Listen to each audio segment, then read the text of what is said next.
संस्था ने अपने कार्यकाल जीवन हॉस्पिटल, बेला मार्ग, विष्णुपुरी, अलीगढ़ पर एकत्रित हुए समूह को नेत्र देहदान के बारे में विस्तृत जानकारी दे जागरूक किया।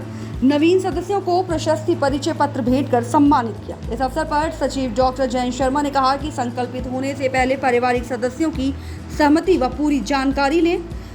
उन्होंने ये कहा कि इस कदम से दानी व उसके परिवार का कोई नुकसान नहीं होता। Doctor S K. गौड़ अध्यक्ष ने नेत्र देह दान के बारे में विस्तृत से जानकारी दी। उन्होंने स्वास्थ्य मंत्री से आग्रह किया कि जे.एन. मेडिकल कॉलेज एनाटॉमी विभाग में पार्थिव शरीर देने से पहले दानी परिवार को थाने से एनओसी लेना जरूरी है, जिससे वहां पार्थिव शरीर संस्था द्वारा पहुंचाना मुश्किल हो रहा है। इस कारण मेडिकल कॉलेज को भी परेशानी का सामना करना पड़ रहा है। उन्होंने कहा इस तरह का नियम शायद ही देश में कहीं हो। Doctor S K. शर्मा ने कहा कि इस कदम स्वास्थ्य व शिक्षा का उद्देश्य पूरा हो रहा है। एडवोकेट अनिल राज गुप्ता ने कहा कि संस्था मानवीय कार्य कर रही है। पत्रकार ममता शर्मा, जो कि कासिमपुर पावर हाउस से प्रथम सदस्य हैं, जिन्होंने देहदान का फॉर्म भर मरणोपरांत देहदान के लिए स्वीकृति प्रदान की, इसके लिए उन्हें कासिम पावर हाउस व अलीगढ़ में स्थित जीवन हॉस्पिटल में सम्मानित किया गया। उन्होंने कहा कि आत्मज्ञान व स्वसंतुष्टि जीवन में जरूरी है। समाज में ऐसे सकारात्मक कार्य करते रहना चाहिए। डॉक्टर डी.के. वर्मा, डॉक्टर शिल्पी, रक्तवीर अजय सिंह, अजय राणा, विवेक अग्रवाल, मेघ श्याम शर्मा आदि सहयोगी बने। आज के कार्यक्रम का उद्देश्य था कि लोगों को नेत्रदान और देहदान के बारे में विस्तृत जानकारी दी जाए। बहुत से भ्रांतियां हैं, उनको आज क्लियर किया। कई सदस्यों ने आज क्वेश्चन आंसर किए और वो बहुत अच्छे लगे। हमको भी चाहिए, हम भी चाहते हैं कि ये सब चीज़ें पहले दान करने से पहले लोगों को पता चल जाना चाहिए कि नेत्रदान और देहदान का क्या उद्देश्य है। विस्तृत जानकारी देने के बाद एक क्वेश्चन हमारे दिल में है और बहुत दिन से परेशान कर रहा है।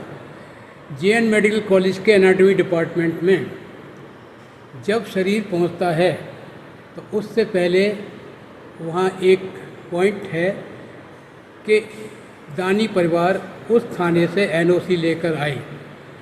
हम स्वास्थ्य मंत्री से कहना चाहते हैं कि इस पॉइंट को हटाया जाए, क्योंकि जब दानी परिवार दुखी होता है और उससे कहा जाए कि चलो थाने चलो, पहले आप एक एनओसी लेके आएंगे तब आपका शरीर दान होगा, तो परिवार तुरंत मना कर देता है कि हमें नहीं कराना। इस पॉइंट की वजह से जे.एन. मेडिकल कॉलेज को आज शरीर नहीं मिल पा रहे हैं। हमारी संस्था भी बहुत प्रयास करती है लेकिन नहीं हो पा रहा है।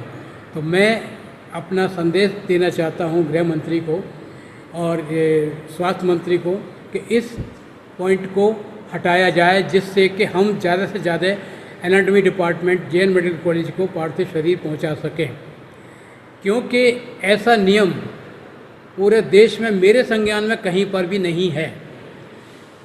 तो मैं ये कहना चाहता हूँ, बस, धन्यवाद। मैं आज अपनी ही एक संस्था है हमारी, जिससे मैं ज्वाइन हुई हूँ, देहदान संस्था, वहाँ पे मैं आई हुई हूँ, जहाँ मुझे नेत्रदान मैंने दिया है, तो उसके लिए मुझे सर्टिफिकेट दिया गया है, सम्मानित किया गया है, तो वो लेने आई हूँ मैं आज। तो आपने अपने नेत्रदान किए? हाँ जी। और मैम, बॉडी डोनेट का क्या होता है? मतलब जैसे बॉडी डोनेट की जाती है? बॉडी डोनेट का कुछ नहीं होता है, बहुत लोगों में मिथ है ये, लेकिन मैं एक आयुर्वेदाचार्य हूँ। मैंने महाराष्ट्र से अपने आयुर्वेदाचार्य कंप्लीट किया है। और बॉडी डोनेट, देह दान, हर दान से ज़्यादा ऊपर बोला गया है। और दानों में दान, गुप्त दान का बहुत उसमें बोला है, और हमारे पुराणों में, वेदों में, सब में इसका बहुत ज़्यादा महत्व बताया गया है। आज जितनी भी विचारधारा हम थोड़ी सी भी चेंज कर पाते हैं ना, सिर्फ इसी वजह से कि हम सही नॉलेज नहीं दे पाते लोगों को। पढ़ लेते हैं, अपने तक सीमित रखते हैं, वो दे नहीं पा रहे हम। लेकिन हम जैसे डॉक्टर्स जो हम पढ़े हैं, हमने ज्ञान प्राप्ति की है अपने सीनियर्स से, अपने डॉक्टर, तो उस ज्ञान को हम प्रचार रूप में देश को दें। और देहदान, नेत्रदान, अंगदान, इसके बारे में उनको महत्व समझाएं, क्योंकि बॉडी मरने के बाद सब राख हो जाती है, पंच तत्व में विलीन हो जाती है। ये हमारे पूर्वजों को भी मालूम है कि पंच तत्व से ही मिली हुई है पूरी सृष्टि, और उसी में ही विलीन होनी है, कुछ नहीं होना इसका। आत्मा, सोल ही जीवित रहेगी, जो अमर है, अजर है। तो जितना आप दान दे सकते हो दो, और अंग दान से ज़्यादा दान कोई महत्व है ही नहीं। तो मैम ये बॉडी का मतलब किस तरीके से किया जाता है? जैसे आप एक डॉक्टर हैं तो हाँ मतलब जी। क्या किस तरीके से किया जाता है? बॉडी का ये है कि इसके लिए प्रॉपर सिस्टम मेंटेन किया जाता है। जब आपकी डेथ होती है तो विद इन 10 आवर्स 8 आवर्स के बीच में ही आपको वो बॉडी को, अपने शरीर को देना होता है, जो वो वहाँ से ले जाते हैं। बाकायदा एक कस्टमाइज्ड पूरा शेड्यूल होता है। कोई उसमें, बहुत लोगों को डर होता है कि नहीं ये कैसे जाएगी, हम अंतिम संस्कार करते हैं, बहुत रेस्पेक्टफुली करते हैं, तो वैसे ही संस्था ले जाती है। और जहाँ जब वो मेडिकल में जाती है तो मैं बता नहीं सकती कि उस शरीर को हम कितने रेस्पेक्टफुल से देखते हैं। हमारे टीचर्स उसको कितने उसको प्रेयर करवाते हैं, हमको कहते हैं कि ये अगर इस शरीर से तुम्हें ज्ञान प्राप्ति हो रही है, उस ज्ञान से तुम कितने लोगों को जीवन दोगे ये तुम्हें भी नहीं मालूम। क्योंकि बुक्स की आर्टिफिशियल जो नॉलेज है वो है। अभी कोविड आया, कोविड की कितनी चीज़ें हमें बुक्स में नहीं मिली, प्रैक्टिकली आई।